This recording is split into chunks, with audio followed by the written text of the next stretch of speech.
everyone. Today I want to get into risk factors that set you up for any ailment. I think it's very important to know what puts you at risk to get some kind of a condition.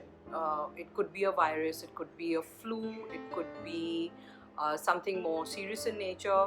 And I've been doing the rounds sometimes of going and getting my own groceries, and I look at people's grocery baskets, and I'm quite appalled to see the stuff that people are loading their baskets with. And then I have this tendency to look at what they are looking like and do my analysis in my head, which is really not right, and with all due respect to them. But I see a lot of people that are over the markers, and when I look at their shopping baskets and I see the stuff in it, I get really upset and can't do much about it, but I go about my life. But I thought it was high time that we start focusing on more than the mask and more than the hand sanitization, more than the temperature gun, and go beyond also the oxygen meter and look at ourselves and look at where we stand and risk factors that we have in setting us up to catch something. All right, for starters, the WHO has defined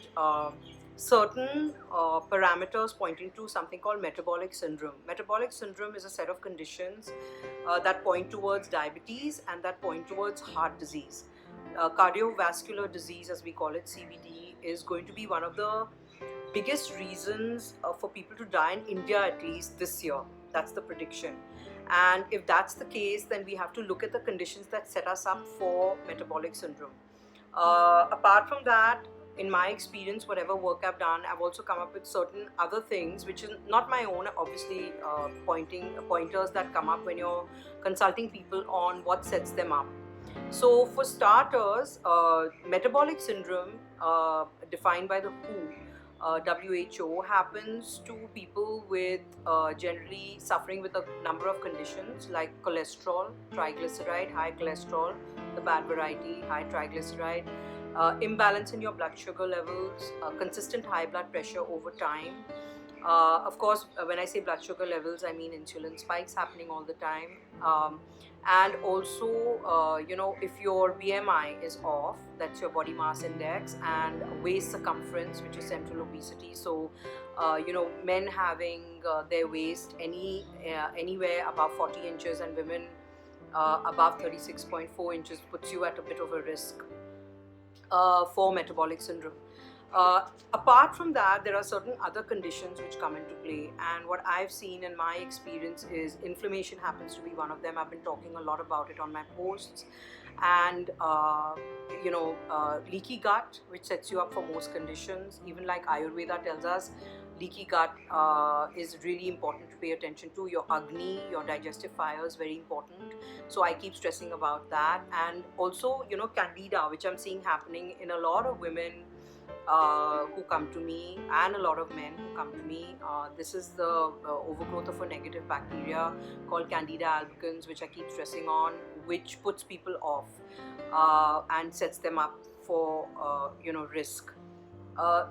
So the thing is that looking at these factors, you've been hearing a term called comorbidity, co-occurring conditions. So two conditions that occur together. So someone could have a diabetes and someone could have a thyroid happening at the same time. And there are a lot of people, and especially in India, I see a lot of people coming under many conditions happening together, and then they're going to the doctors to handle these conditions, and doctors are treating each condition, of course, symptomatically. But how about getting to the root of the conditions and figuring out what's going on and trying to work at them from your plate? All right, that's the approach that Macrobiotics follows. That's the approach that I follow.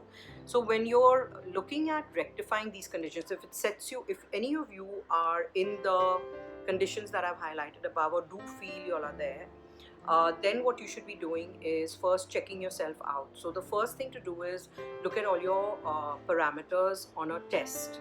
That would be the best thing, a starting point.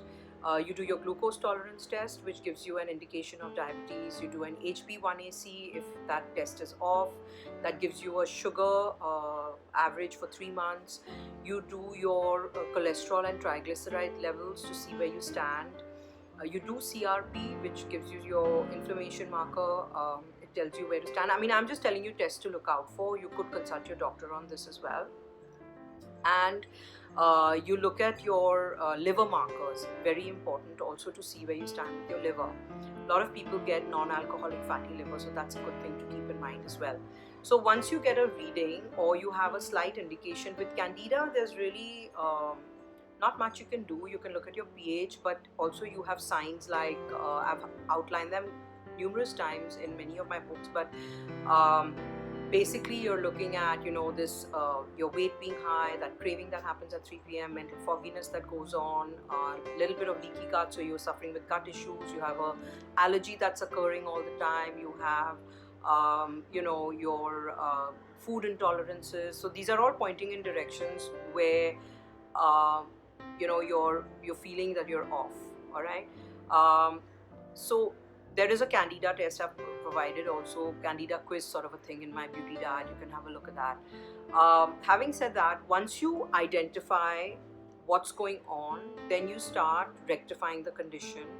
One is on a physical level. So when you go to the doctor's obviously going to treat you symptomatically and give you answers. But I also feel that a large part of sorting your issues out is looking at your plate. All right. So what are we going to look at? We're going to look at quitting certain things which are trigger points to set you up for these conditions. There's quitting sugar, there's dairy, there's white refined flour, which is maida. There's processed and refined foods, which bring in all the additives and preservatives coming in. There's artificial sweeteners. There's junk foods which you're including, which I see a lot of people including in their diets. A lot of stuff off the shelf. There's sweeteners, as I've said. There's minimizing your meat consumption, increasing that by balancing it with vegetables, keeping yourself away from something called xenoestrogens, which are estrogen-like compounds which come in from your environment. So looking at how you're living, are you surrounded by plastic? Very important. Are you using makeup which is toxic for you? Are you using detergents and solvents in your house which are not working, which have a lot of stuff in it which are going to trigger off estrogen? And which is going to throw your hormones off? Are you living around a place where the insecticides and pesticides are being used? So keeping your environmental toxins also at a minimum. Quitting things like smoking, too much alcohol. I've seen a lot of alcohol going around during this time, which kind of weakens the immune system response. So looking at isolating those factors, all right, and then looking at your plate. So looking at what's on your fork. You're looking at a diet that's closer to nature. You're looking at a whole grain, a vegetable, lots of leafy greens, lots of greens, things which are seasonal, local, things grown around your area. You're looking at fermented foods, if you can tolerate a little bit, to rectify the gut condition, because most of these conditions do also throw the gut off. You're looking at nuts and seeds. You're looking at good quality fats coming in, and you're looking at not cooking with refined oil. Very important. Indians have this habit. They cook with refined oil, they cook with salt, and that kind of ruins things for them as well. All right. Then you're looking at adding. So I'm seeing a lot of stuff going around where people are focusing on adding things, but no one's really looking at, let's look at our health conditions and let's look at our diet. So what you're going to do is look at your diet first, and then you're going to look at layering things like turmeric, which we anyway use in our foods a lot. Then you're looking at vitamin C. Just doing a lime shot a day is good enough to get a good dose of vitamin C, but also if you want to add it at this time, it's a good idea. You're looking at spirulina, which is your green algae, which the Indian market is supplying in plenty. So you're looking at spirulina, and then you're looking at also lifestyle habits which are pushing you towards these risk factors. All right.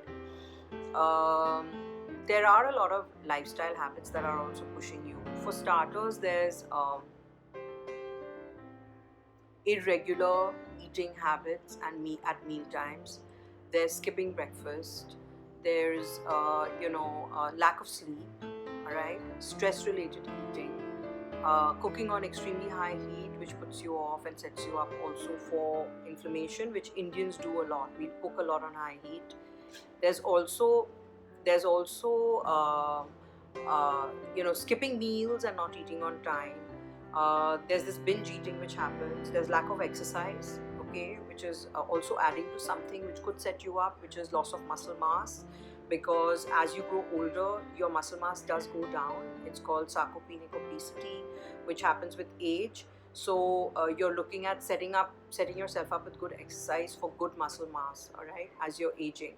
And then you're looking at, oxygen in your home. So you're looking at green plants.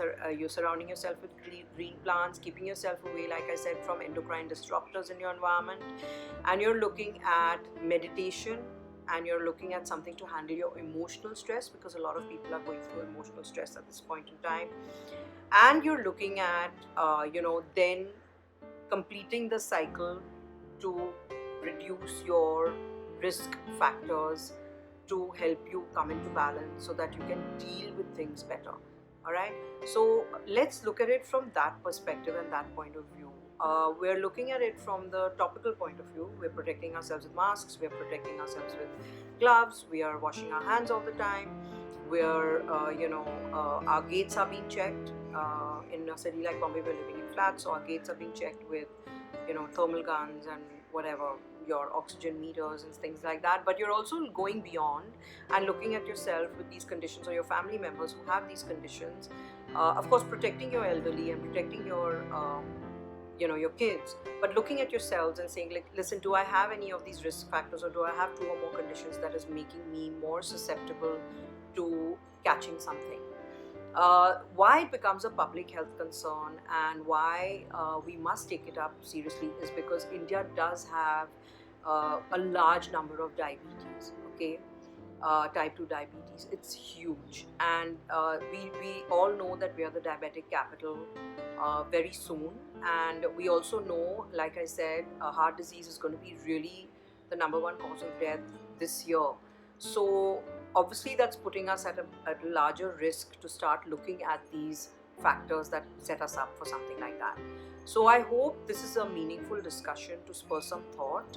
I put out a lot on my page, and I put out a lot in my books, and I put out a lot of information somehow or the other, blogs, etc., to get to you. So do think about these things, do look at these conditions, and do start also paying attention to yourself.